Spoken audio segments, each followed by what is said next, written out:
In the world today, protecting a country's borders is vital. It is seen as a gateway to the UK. These are the men and women in uniform responsible for safeguarding Ireland's borders. Stopping. Look at me, behind the yellow line. Searching. Have you been stopped at a checkpoint before? We just listened to me. And seizing drugs, arms and illegal goods. If anyone tries to harm me, that dog will tear them to shreds. Saving lives. I'd say about 200 kilometres per hour. And protecting Ireland's inhabitants and millions of visiting tourists. You could have been here 100 times. It doesn't mean that you're guaranteed to get in the 101st time. They police the ports. But you have to make sure there's definitely nobody underneath the vehicle. The airports. Why did you tell me you weren't working? And the roads. These are very badly damaged straps. If you can't drive the truck, shouldn't be on the road. These are the Border Interceptors. Coming up, a routine stop and search. What's the story? Turns up an alarming find for the Gardai traffic court. Some drugs paraphernalia here. The needles and tubes for making up their own syringes. Cork Port's four-legged secret weapon. That dog will tear them to shreds. And at Dublin Airport Immigration. You with the group? Yes. A student who may be on the next plane home. No problem then, because that visa's used. Cork Port is the second busiest port in Ireland and welcomes car ferries, cruise ships and freight carriers, giving easy access to the whole of Ireland. The front line is protected by armed police. Their primary role is to stop people trying to smuggle themselves illegally across the border. Great, thanks a million. Thanks a million. Mostly families come in here, but you still have to be very careful about the checks you carry out. Brilliant, thanks a million. It's mostly people that we're interested in. We work hand in hand with customs and they're interested in contraband. Thanks very much. Bye. But port security is not just of the two-legged variety. Officer Harrington is one of two Gardai dog handlers for County Cork, assisted by two dogs, Laser and Rex. Rex is trained to find and detect various different illegal drugs. A very common misconception is that the dogs are addicted to the drugs they're trained to find. They're not, because a lot of the drugs that he's trained to detect would, if you got him into his system or up his nose, would actually overwhelm his system and kill him. The other dog we have here today, his name is Laser.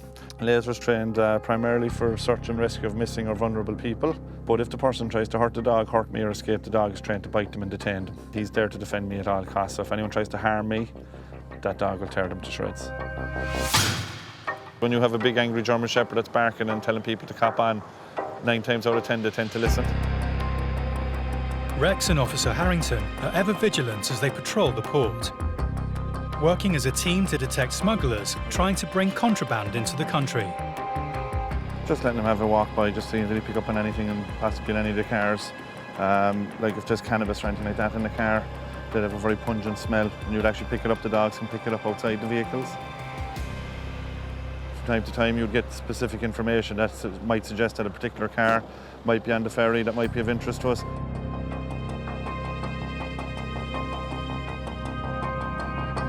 A ferry from France is about to dock at the port.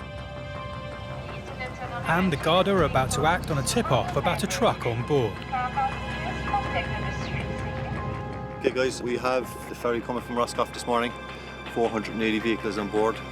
There's one truck that's of interest to us. We're going to be checking that truck, so as usual anyway. With around 180 vehicles rolling off the ferry, any one of these could be carrying illegal immigrants.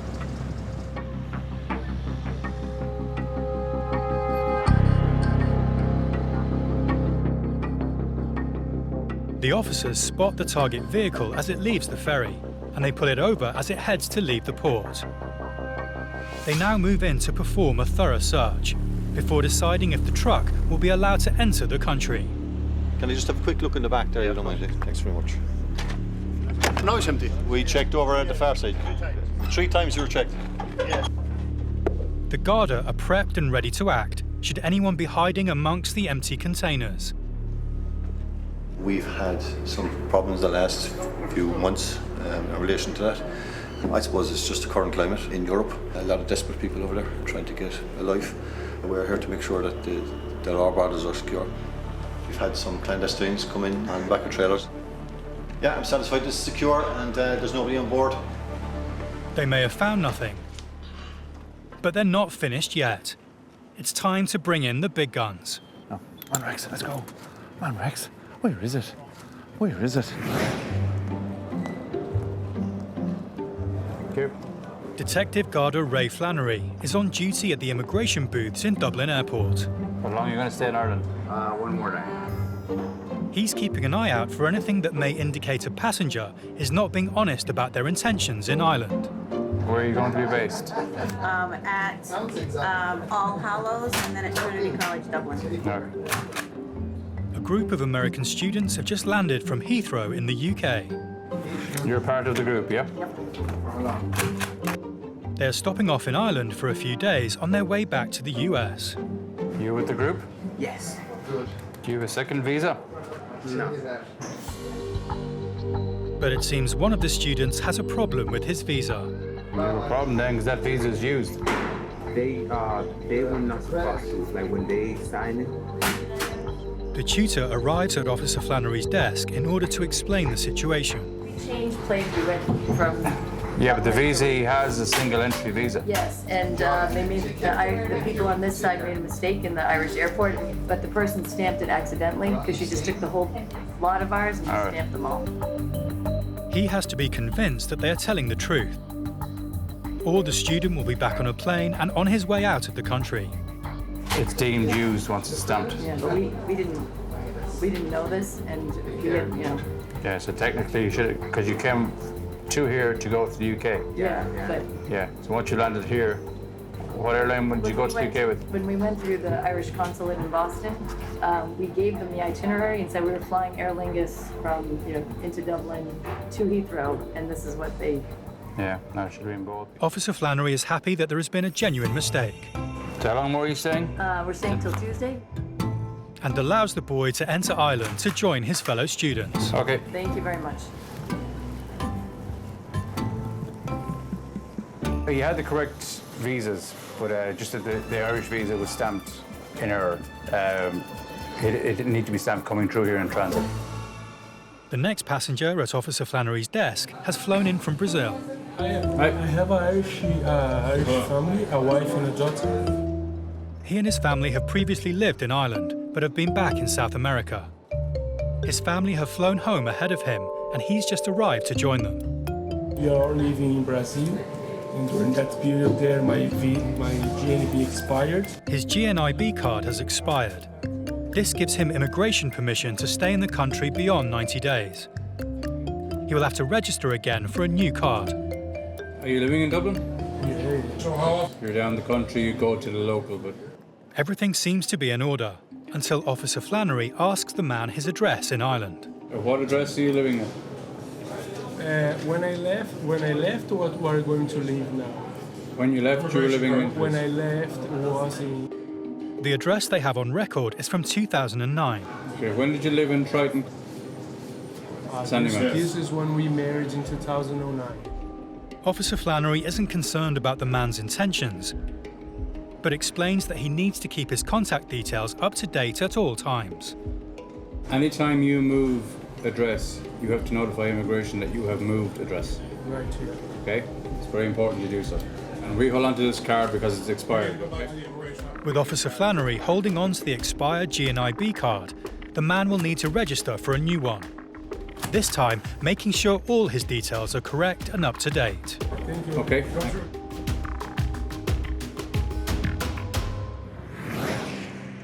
Back at Cork Port, the Garda Border Patrol are on high alert. Can I just have a quick look in the back there? I don't mind it. Thanks very much. They've had a tip-off that a truck arriving from France may be carrying something or someone it shouldn't have been. There's nobody on board. So far, they've discovered nothing. Time to bring out their secret weapon, Rex. Come on, Rex, let's go. Come on, Rex. Where is it? Oh, you're going to work. Where's that? Rex? Every time these dogs go to work, they think they're playing a game. So if the dog isn't happy to be searching for his toy, he won't do it. So you have to keep the dogs happy at all times. The dog goes to work, checking potential hiding places for smuggled drugs. So now he's in work mode and he will just fly through this truck searching it. And if he comes across anything, he would stop beside it and start barking and scratching at it using his paws. With a sense of smell 2,000 times stronger and 50 times more sensitive than that of a human's, Rex is a potent weapon in security operations. Good boy, Rex. To him, it's a game. But if he finds anything, the drivers won't be smiling. He's very, very good at what he does, and he can make our search team's jobs an awful lot easier. Good boy. Yeah. Good boy. Rex's expert nose finds nothing. Given the all clear, the truck is waved through into the country. On this occasion, the tip-off hasn't led to a bust, but the squad will remain vigilant, ready for the next illegal attempt to enter the country.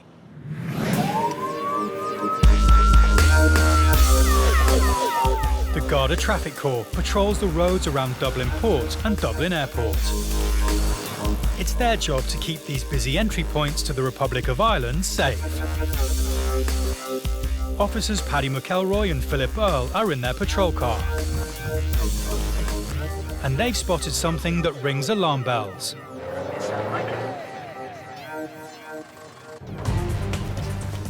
They turn the vehicle around and head off in pursuit of the Nissan Micra.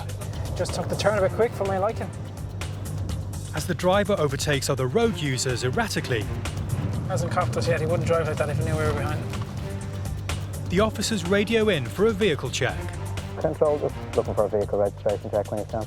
It's a dark coloured Micra and your insurance. Insurance resident March this year, tax May of this year, dated up to March this year. What is this here not being checked up behind earlier on this year? Roger that, sir.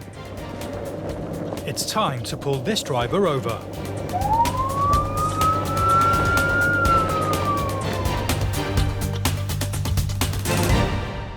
Officer McElroy approaches the car to investigate.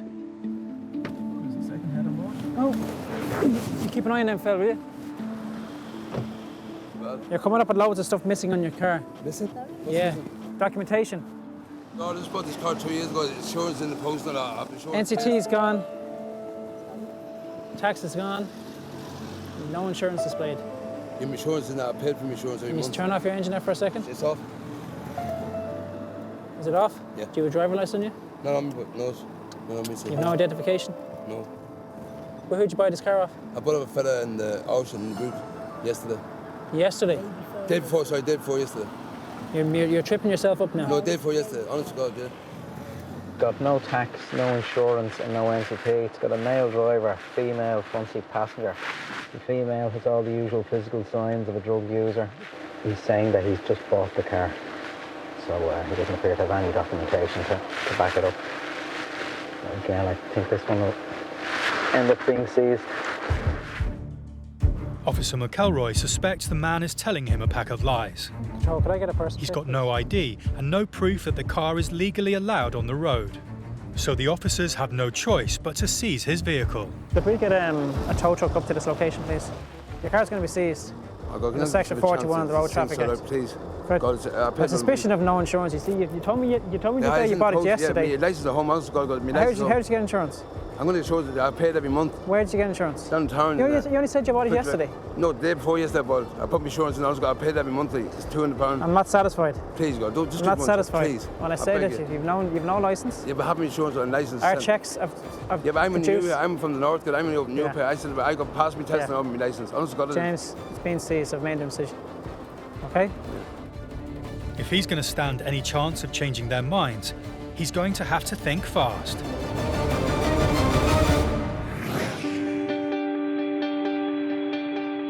With up to 740 flights landing every day, from 180 potential destinations in 42 countries, over 4 continents.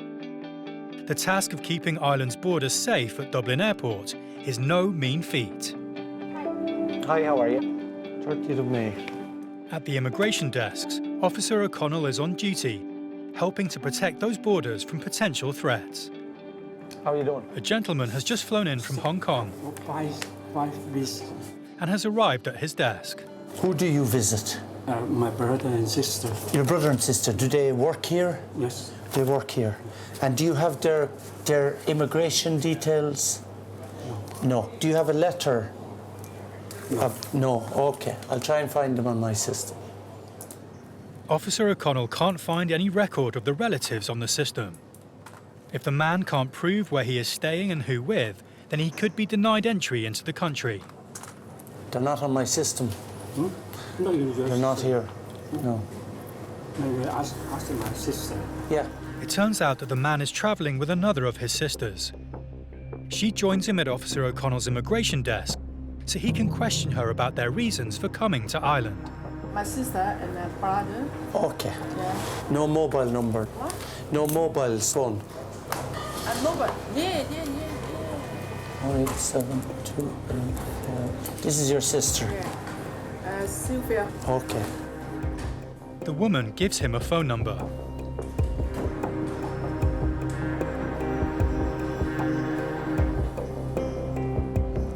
But there's no answer. Voicemail. He needs to confirm their story to ensure that they aren't trying to enter the country illegally for work. For now, they are going nowhere. Do you know your sister's date of birth? Yeah. Date of birth. Your sister. Yeah. Yeah? My sister? Yes, please. Me. Her date of birth? Yeah. And on top of that, the language barrier is starting to become a problem. Date of birth? Date of birth? Yes. Oh. Is this 1948? Yeah. 1948, September. Maybe. Okay.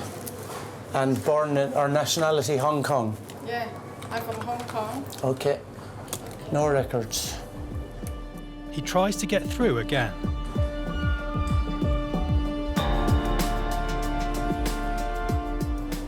Hello, Sylvia?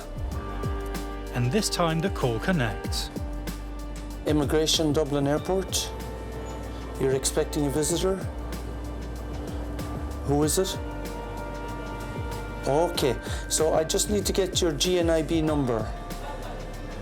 Okay, and did you register with immigration? You did. Okay. The 8th of October 1956.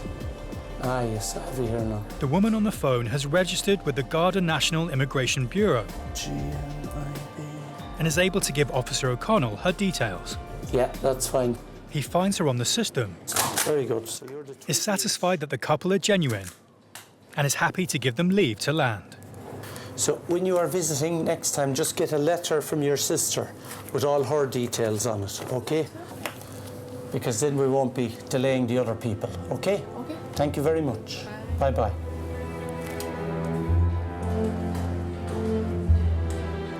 If they hadn't any contact details, it's grounds to refuse, to be honest with you, because they're telling you they're coming to visit people, and if I can't find them on the system, that means they're probably not here legally.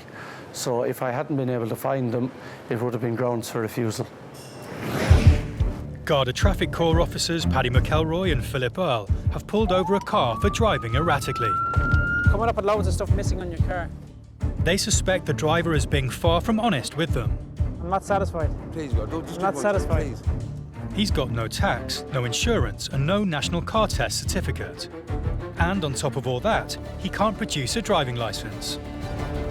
It's been seized, I've made a decision. Okay? They've seized the car. But before the tow truck arrives, it's time for a routine search. Yeah, we're going to give it a quick search. You have nothing in the car that you shouldn't have. No, don't use it. Do you take any drugs at all? Drink. Drink? Yeah.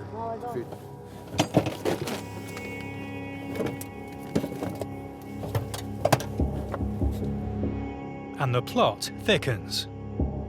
What's that? Who was on the cocaine? Nobody, I don't take coke, I don't drink. Some drugs paraphernalia here. We've the pipes that they use for smoking. This seems to be, it's not something you'd see much of these days, where they appear to be making up their own needles by using pins and so on. No need for that in the modern day with the government needle exchange programs and so on. It's unusual to see, and it's very old-fashioned. You'd see the likes of the needles and tubes, you know, for making up their own syringes. It's almost like you'd see in prison rather than on the streets, to be honest. The likes of this tin foil that you use for smoking. Then we've got this container here. The telltale sign here is the green liquid in the bottom. That's methadone, which is a substitute for heroin. People who are coming off heroin will be prescribed this through clinics and doctors and so on. The bag here is crushed tablets of some sort. We're going to guess from the colour and from experience they tend to be sleeping tablets. Again, more medication. These are all in the name of another lady who's not in the car, who's related to this lady. She tells us she doesn't take drugs, but a check on our system tells us the opposite. They seem to be harmless enough. Two characters living homeless, basically living out of the car. Fortunately, the car isn't tax insured or NCT'd, so there's no way we can let them drive around like that. Although they found drugs paraphernalia, there's no drugs, so the officers can only seize their car. They let them get their things together, and it looks like they have their entire lives in a handful of carrier bags. The car's heading to the pound, and the couple are heading off under their own steam.